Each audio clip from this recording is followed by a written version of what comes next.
საქართველოს ნაკრები მსოფლიოს 2026 წლის ჩემპიონატის შესარჩევი ეტაპის დასკვნითი 2 მატჩთვის მზადებას აგრძელებს. ესპანეთთან თამაშის წინ კომენტარი ხვიჩა კვარაცხელიამ გააკეთა. ესპანეთის წინააღმდეგ წლის ბოლო საშინაო მატჩს გავმართავთ.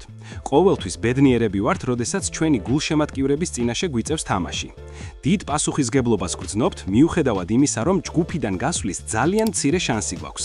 მაგრამ ჩემი აზრით ძალიან მნიშვნელოვანი თამაშებია ჩვენთვის, რადგან სწორედ ახლა უნდა დავიწყოთ მზადება მომავალი წლისთვის. ოქტომბრის შეკრებაზე ტრაუმის გამო 100%-ით მზად არ ვიყავი, თუმცა ნაკრებისთვის ყოველთვის მაქსიმალურად ვიხარჯები. ჩემი ხალხისთვის და თანაგუნდელებისთვის თამაში ძალიან მნიშვნელოვანია.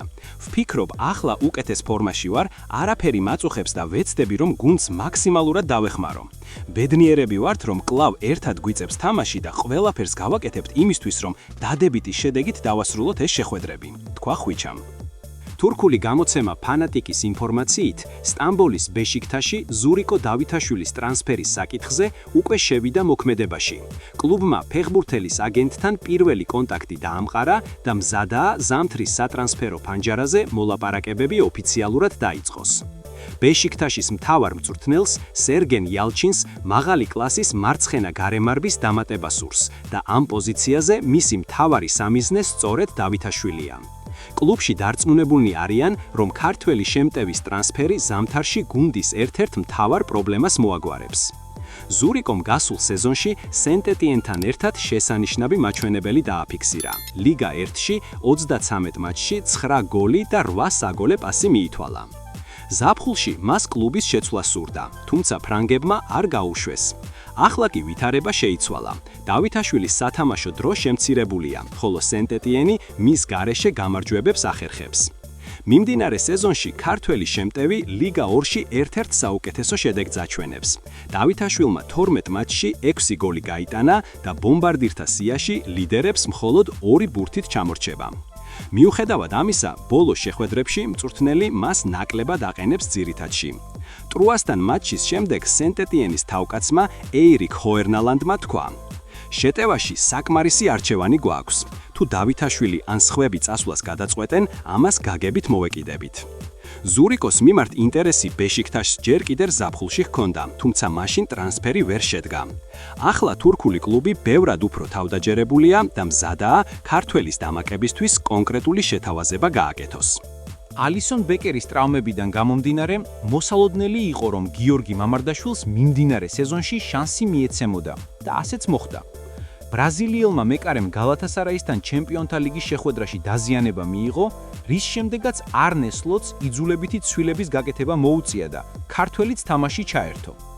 მას შემდეგ მამარდა მერსისაიდული კლუბის ძირთადი შემადგენლობის წევრია და ეტაპობრივად, ისეთ ინტენსიურ ჩემპიონატში, როგორიც პრემიერ-ლიგაა, ადაპტაციას გადის. 24 წლის მეკარეს ინგლისში ზოგიერთი ექსპერტი აკრიტიკებს, ზოგიერთი კი აქებს. პროგრესი აშკარად იგრძნობა და ეს ბოლო სამშეხვედრაშიც გამოჩნდა. ჯერ ასტონ ვილასთან და რეალთან კარი მშრალად შეინახა, შემდეგ კი ერლინგ ჰალანდს პენალტი აუღო და მიუხედავად იმისა, რომ 3 გოლი გაუშვა, არც ერთი არ იყო მისი ბრალი. პოპულარული გამოცემა რაუზინგ დე კოპმა ცოტა ხნის წინ გამოაქვეყნა სტატია, რომელშიც ავტორი, ჯეიმს ბრუკი, ლივერპულის ახალწეულებს აფასებს. სხვათა შორის, მან მამარდაშვილს ჰუგო ეკიტიკესთან ერთად ყველაზე მაღალი შეფასება დაუწერა, 7 ქულა. მიუხედავად იმისა, რომ ლივერპულს 2024 წელს შეუერთდა, მამარდაშვილმა პირველად კლუბის მაისურით მიმდინარე სეზონში ითამაშა და შეგვიძლია ახალ გაფორმებად ჩავთვალოთ. როგორც მოსალოდნელი იყო, ქართველმა ბევრი შანსი მიიღო მას შემდეგ, რაც ალისონ ბეკერმა სექტემბერში ტრავმა მიიღო. ამის მერე მამარდაშვილი ლივერპულის კარს იცავს და მიუხედავად იმისა, რომ უნაკლო არ ყოფილა და ლივერპულიც ცუდად გამოიყურება, 24 წლის მეკარემ გვაჩვენა, თუ რატომ სურდათ წითელს ასე მისი გაფორმება, წერს ბრუკი. საქართველოს ნაკრები ვილის სანიოლის ხელმძღვანელობით მსოფლიოს 2026 წლის ჩემპიონატის დასკვნითი საკვალიფიკაციო მატჩებისთვის მზადებას აგრძელებს. ეროვნულ გუნდს მუნდიალის საგზურის გაგრძელებისთვის ბრძოლის მხოლოდ თეორიული შანსი აქვს შენარჩუნებული. 15 ნოემბერს დინამო არენაზე ვილის სანიოლის გუნდი ესპანეთის ნაკრებს უმასპინძლებს. საკვალიფიკაციო ჯგუფში საქართველოს ნაკრები ბოლოს წინა მესამე პოზიციაზეა. ვილის სანიოლის გუნდის 4 მატჩი და მხოლოდ 3 ქულა აქვს და აუთსაიდერ ბულგარეთს უსწრებს. ჯგუფიდან პირდაპირ მუნდიალზე ერთი ნაკრები გადის, მეორე ადგილოსანი კი ბრძოლას პლეი-ოფში აგრძელებს. სანიოლის ნაკრებს პლეი-ოფის თეორიული შანსი გააქვს შენარჩუნებული. მეორე ადგილზე მყოფ თურქეთს 6 ქულით ჩამორჩება. ბოლო დროს ეროვნული გუნდი ვილი სანიოლის ხელმძღვანელობით ძალიან ცუდად თამაშობს. ბოლო 10 ოფიციალური შეხვედრიდან გუნდმა მხოლოდ 3 მოიღო, 1 მატჩი ფრედ დაასრულა და 6 დათმო. გუნდის შანსებზე ვილი სანიოლმა შეკრების დაწყების წინ ისაუბრა. მეორე ადგილზე გასასვლელად დაგჭირდება ორივე თამაშის მოგება და თურქეთის წაგება. ეს თეორიულად შესაძლო სცენარია, მაგრამ ჩემი აზრით შეუძლებელია, განაცხადა ფრანგმა სპეციალისტმა. მსოფლიოს ჩემპიონატზე გასვლის შანსი დაკარგულია. შესაბამისად, საქართველოს ნაკრებისთვის მუნდიალის შესარჩევში დარჩენილი 2 მატჩი კარგი ამხანაგური შეხვედრებივითაა. ჯერ თბილისში ესპანეთთან და მერე სოფიაში ბულგარეთთან. აი რაზე ისაუბრა ეროვნული გუნდის მთავარმა მწვრთნელმა ვილი სანიოლმა ევროპის მოქმედ ჩემპიონ ესპანეთთან საშინაო მატჩის წინ გამართულ პრესკონფერენციაზე. როგორი განწყობაა გუნდში?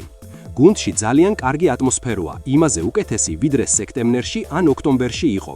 ფეხბურთელებთან ბევრი ვისაუბრეთ იმაზე, თუ რა გველის მომავალში, როგორი რეალური მიზნები უნდა დავისახოთ.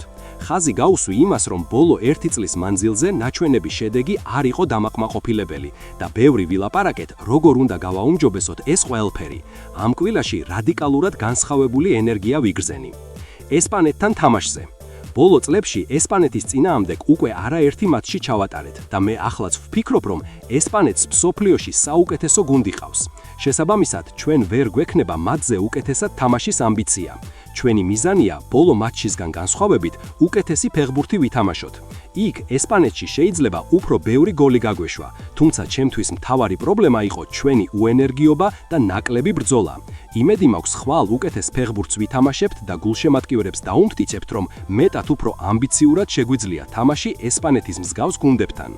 მოტივაციასა და მიზანზე. ჩვენს ცუდ თამაშს საკმაოდ ბევრი მიზეზი აქვს, თუმცა ვფიქრობ, რომ ეს გარკვეული ჩავარდნა ევროს მერე დაიწყო. ყველას დრო დაგჭირდა მიწაზე დასაშვებად. უფრო გამოცდილი ფეხბურთელებისთვის ეს კარიერის მთავარი მიღწევა იყო, რამაც გაართულა იგივე ამბიციებით მოედანზე გასვლა. ჩვენი მთავარი მიზანი ახლა ის არის, რომ გუნდში ამბიცია დავაბრუნოთ და ისეთი მოტივაციით ვითამაშოთ, როგორც ეს ევრომდე ხდებოდა. იძულებით დანაკლისზე. ჩვენ პატარა გუნდი ვართ, როცა რამდენიმე მოთამაშეს ტრავმა აქვს, მათი ჩანაცვლება ძალიან რთულია. მნიშვნელოვანია ნაკრებში ახალი სახეები გამოჩნდნენ და კარგი შევსება მივიღოთ. ესპანეთთან და ბულგარეთთან ჩასატარებელი მატჩები რაღაც ახლის დასაწყისი უნდა გახდეს. ქომაგებზე და ქომაგობაზე. გულშემატკივრებისა და გუნდის ურთიერთობა ქორწინებას გავს. არის კარგი და ცუდი მომენტები, თუმცა ჩვენ ერთი გუნდი ვართ და სწორედ ასეთ რთულ დროს გვჭირდება ფანების მხარდაჭერა. ეს იქნება ჩემი გზავნილი, შევინარჩუნოთ ის ემოცია და განწყობა ტრიბუნებზე, რაც ჩვენს ქომაგებს ახასიათებთ. დღეისთვის სულ ეს იყო. თუ მოგეწონათ ვიდეო, გთხოვთ დაალაიქეთ ვიდეო და გამოიწერეთ არხი, რათა არხს დაეხმაროთ განვითარებაში. ავიდეთ 500 ლაიქზე. მადლობა!